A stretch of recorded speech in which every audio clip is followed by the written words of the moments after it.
मैं ऐसा मानता हूँ कि हम सभी भारतवासी एक मजबूत राष्ट्र का निर्माण और सत्य की स्थापना तभी कर सकते हैं जब आपके हाथों में शक्ति हो। मैं अपने सभी अति सेकुलरवादी विचारधारा के मानने वाले भाइयों से एक सवाल करना चाहता हूं कि अगर आपसे कोई आके ये सवाल करे कि आप शेर हो या गीदड़, तो आपका जवाब फट से आएगा कि मैं शेर हूं। ये आप आत्मचिंतन कीजिएगा, आपको उसका जवाब मिल जाएगा। क्षमा सौंपती उस भजन को जिसके पास गरल हो, उसका क्या जो विनित सरल हो। नमस्कार मित्रों, मैं आपका दोस्त करण आपके साथ एक ऐसे विषय को लेकर के आया हूं जो शायद आपके ध्यान से ओझल हो गया होगा, ध्यान से उतर गया होगा। मैं एक ऐसे शख्स की बात करने जा रहा हूं जो देश के तेजस्वी, यशस्वी और हम सभी 100 करोड़ सनातनियों के प्रेरणा स्रोत, इस देश के प्रधानमंत्री श्री नरेंद्र मोदी जी, जो एक ग्लोबल लीडर भी हैं। उन्होंने जब 2014 में प्रधानमंत्री बनने के साथ ही एक कार्यक्रम शुरू किया था। उस कार्यक्रम का नाम था मन की बात, और वो अपने सभी भारतवासी भाइयों एवं बहनों से अपने मन की बात उस कार्यक्रम के माध्यम से रखते आए हैं। जब भी उन्हें टाइम मिला तो संडे टू संडे वो हम सभी से संवाद स्थापित करने की कोशिश की है और मैसेज देने की कोशिश की है। और उन सभी मन की बात को सुनने के बाद जो हम सभी भारतवासी को जो ऊर्जा मिली और जो मार्गदर्शन मिला, वो हम सब समझ रहे हैं।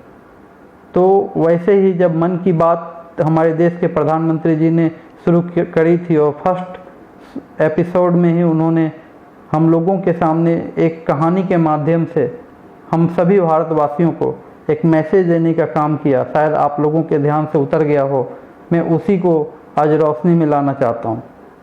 उन्होंने एक कहानी के माध्यम से उस सर्वोच्च पद पे बैठे हुए शख्स ने आपको मैसेज देने का काम किया। वो कहानी कुछ इस प्रकार थी कि एक जंगल में एक शेर और शेरनी अपने 10 बच्चों के साथ इसी तरीके से विचरण कर रहे थे। सामने एक शिकार को देखा, तो शेर और शेरनी का नेचर होता है शिकार की और जाना और शिकार करना। तो शेर और शेरनी उस शिकार के पीछे भागे, उनके साथ उनके 6 बच्चे भी गए और 4 बच्चे जो मंद बुद्धि के थे वो वहीं रुक गए। तो इसी तरीके से जब वो 4 बच्चे अपने माता पिता से बिछुड़ गए और वहाँ ही रह गए, तो काफ़ी समय के बाद शेर और शेरनी अपने 6 बच्चों के साथ वापस लौटे। तो अपने उन 4 बच्चों को देखा कि भेड़ और गीदड़ के सामने, भेड़िए और गीदड़ के सामने उनके बचे हुए खाना को हमारे 4 बच्चे खा रहे हैं।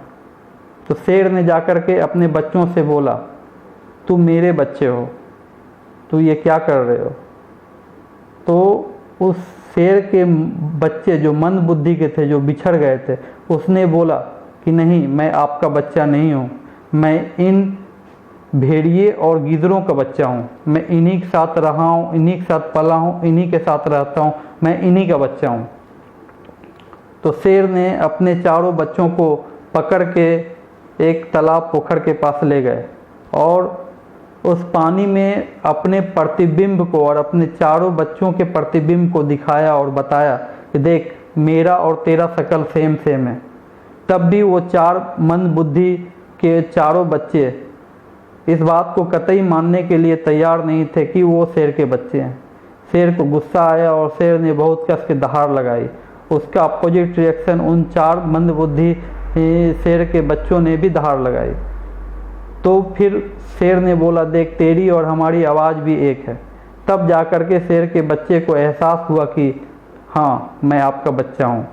ये कहानी हमारे देश के प्रधानमंत्री जी के द्वारा बताया गया मन की बात में सिर्फ ये था कि आप उस बात को समझ सको कि आप उस सिविलाइजेशन के हिस्से हो, उस संस्कृति सभ्यता के हिस्से हो जब सिर्फ आप थे, और जब सिर्फ आप थे तो कोई नहीं था, और जब कोई नहीं रहेगा तो भी आप रहोगे। आप उस संस्कृति का हिस्सा, उस सभ्यता का हिस्सा हो, उस सनातन धर्म का हिस्सा हो। आप इन बौने लोगों के बीच में रह करके खुद को भी बौना समझ बैठे हो और इन लोगों के साथ रह करके खुद को भी गीदड़ और भेड़िया समझ रखे हो। आप शेर की औलादे हो। तो आपको ये बात समझने की ज़रूरत है कि आप आज जो अपने आप को समझ रहे हो वो आप वाकई में हो नहीं। जब आप अपने मूल तत्व को समझने की कोशिश करोगे, जब आप अपने आत्म साक्षात्कार करने की कोशिश करोगे, जब आप अपने इतिहास को समझने की कोशिश करोगे, तो आपको ये बात समझ में आएगा कि आप किस सिविलाइजेशन के हिस्से हो, आपकी संस्कृति क्या थी, आपकी सभ्यता क्या थी, आपका धर्म क्या था। इसलिए मेरे भाई, आज देश में जो स्थितियां निकल करके सामने आई है, उस स्थितियों को समझने के लिए आपको बस इतना समझने की ज़रूरत है कि आज देश के बाहर जो खतरे हैं उनसे निपटने के लिए हमारी एयरफोर्स, हमारी आर्मी, हमारी नेवी कैपेबल है। 3 फ्रंट वार भी अगर हो गई तो भी हम उसका मुकम्मल जवाब देने के लिए तैयार हैं। लेकिन हमारे देश के अंदर जो इंटरनल सिक्योरिटी को लेकर के जो प्रॉब्लम्स हैं और जो देश के गद्दार, देश के दुश्मन, टुकड़े टुकड़े करने वाले लोग जो देश को तोड़ने की कोशिश कर रहे हैं, उनको हम लोगों को समझने की ज़रूरत है। और ये तभी हो सकता है जब हम लोग एक जगह पे एक साथ खड़े होकर के इस देश को टुकड़े करने वाले लोगों को उसका जवाब दें। क्योंकि हमारा जो नेतृत्व है देश का, एक ऐसे व्यक्तित्व के हाथ में है जो इस सारे चीज़ों को डील कर सकता है, पर उसकी ताकत, उसका हाथ, उसकी बाजू हम सब हैं। तो आप अपने आप को पहचानो और एक हो जाओ। अगर अभी आप इस चीज़ को नहीं समझे तो वो दिन दूर नहीं जो आज से 1000 साल पहले हमारे पूर्वज वो गलतियां कर बैठे और आज 1000 साल गुलाम रहने के बाद उस स्थिति से निकल करके यहाँ पे हम लोग एग्जिस्ट कर रहे हैं। अगर आज हम लोग नहीं समझे तो ये जो कुशल नेतृत्व मिला है देश को, ये फिर आने वाले 100 सालों तक नहीं मिलेगा।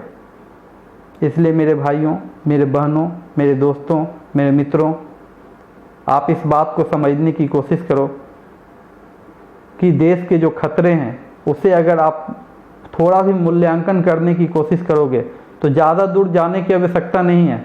आप अपने अभी से 5 महीने पहले के फ्लैशबैक में चले जाओ और नोटिस करो और नज़रें दौड़ा के देख लो देश की स्थिति को इस 5 महीने में सिर्फ, कि देश के सामने कौन कौन से खतरे आके खड़े हुए।